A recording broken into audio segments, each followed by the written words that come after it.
Howdy, with this video, want to go over the descriptive paragraph real quickly, make sure you know what I'm looking for and what to do for the assignment. Basically, you're going to pick the best food you've ever eaten or the worst food you've ever eaten and describe it in a paragraph. Uh, the assignment's up there on the content page. If you go to essay project assignments, you'll see the descriptive paragraph assignment right there. You also see a sample descriptive paragraph based on some macaroni and cheese that turned out to be a little less than pleasant. And again, if you're kind of a negative person, I tend to be, you might want to pick the worst food you've ever eaten. If you're more positive, you might want to pick the best food. But it should be just one food. It shouldn't be like, the Shoney's buffet or something. You don't have enough time to describe an entire buffet. Let me make it bigger here. But like I said, for this time, you're going to describe the nastiest food or the best food you've ever eaten. Uh, just one food. It's going to be at least 225 words, and generally the first 150 words are pretty quick, and you can get you're like, I'm done. It's like, well, no, I'm not. I still got to go back and flesh some ideas out a little bit. One basic paragraph format. You want to start with the topic sentence. What food are we going to eat? Where's it at? If you just say I like steak, that's not precise enough. I like a ribeye from Outback Steakhouse, and that's the best food I've ever eaten, or something like that. Or conversely, the worst food you've ever eaten. Want to make sure you arrange the details in a logical order. My first degree was from a culinary school, and the mantra there was that people eat with their eyes, right? And the first thing you do with food is you look at it, and if it doesn't look right, you're probably not going to eat it, or if it doesn't look appetizing. And of course, that depends on your culture. If you're up on the East Coast, raw oysters may look very good to you, whereas here we kind of look at it and go like, "Oh man, who sneezed there?" So food is culturally specific as well. So your favorite food might be somebody else's worst food, right? Makes this kind of fun. But you want to put the details in order. Generally, you look at food first, then you smell the food. Now, if something's burnt, it doesn't smell right. Something smells good, smells yummy, right? Um, and make sure you're putting these details in order, so you don't want to taste the food before you eat it and things like that. But generally, you eat the food, you smell the food, you taste the food, then your body reacts to it. Um, it might be a little different from yours. You might smell that food coming before it even gets to you, right? Um, Make sure you end the paragraph with a good concluding sentence to bring the paragraph to a nice close. You should have all 5 senses going there. You look at food.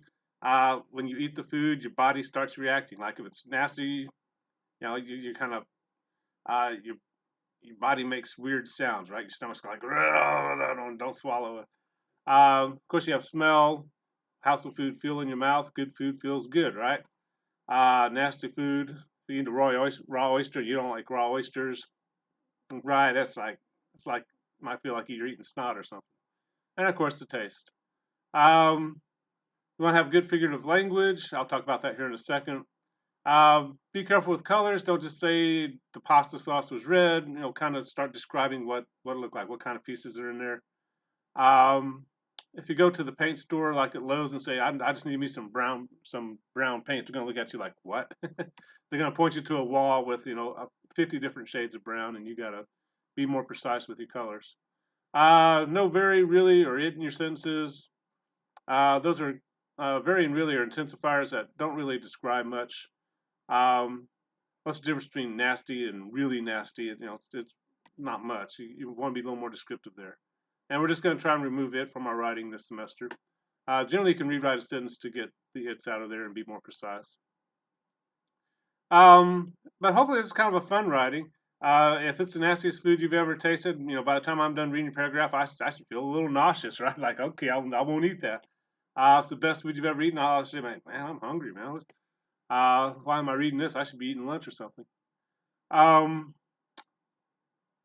if you want to review description a little bit, if you go down to the help material, you'll see some descriptive paragraph notes. Let that pull up.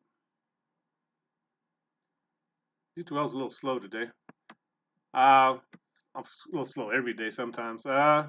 But it just kind of goes through the colors I was talking about. You know, there's different types of blue, there's different colors of red. Don't try not to be so vague. It also goes through figurative language, similes.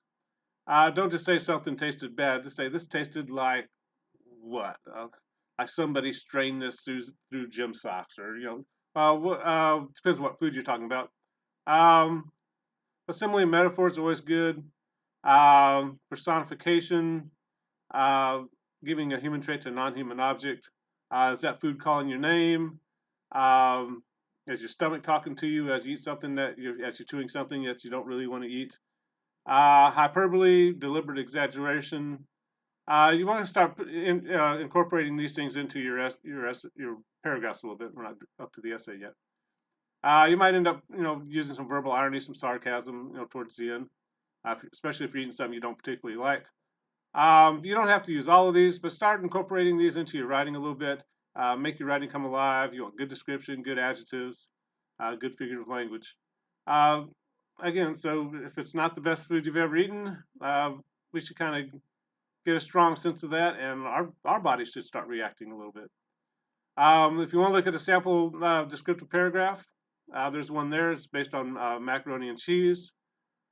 Um, and you can read that on your own. I don't have to read that to you. But notice some good description there, using all 5 senses, using good figurative language, so that you kind of understand that this was not the best experience of this writer's life. Um, all this is the draft is due. I'm sitting here doing this video. I can't remember. Drafts due midnight on Friday, 11:59. I'll make that bigger for you. Sometimes on YouTube it doesn't show up very clearly. Gotta go back down. But you gotta submit the draft Friday night. I'll go over it Saturday. It may take me till Sunday to get it back to you, but I'll get them back to you with my edits. You'll revise those and submit the final version on Tuesday the 29th. Then we'll start the next 2 journals and start working on a self-regulated learner essay, which is just an essay talking about why you're a good student or how you could be a better student. A lot of the writing assignments you're going to be talking about yourself for the most part, and kind of working with different types of description and different types of critical thinking to and express it through your writing.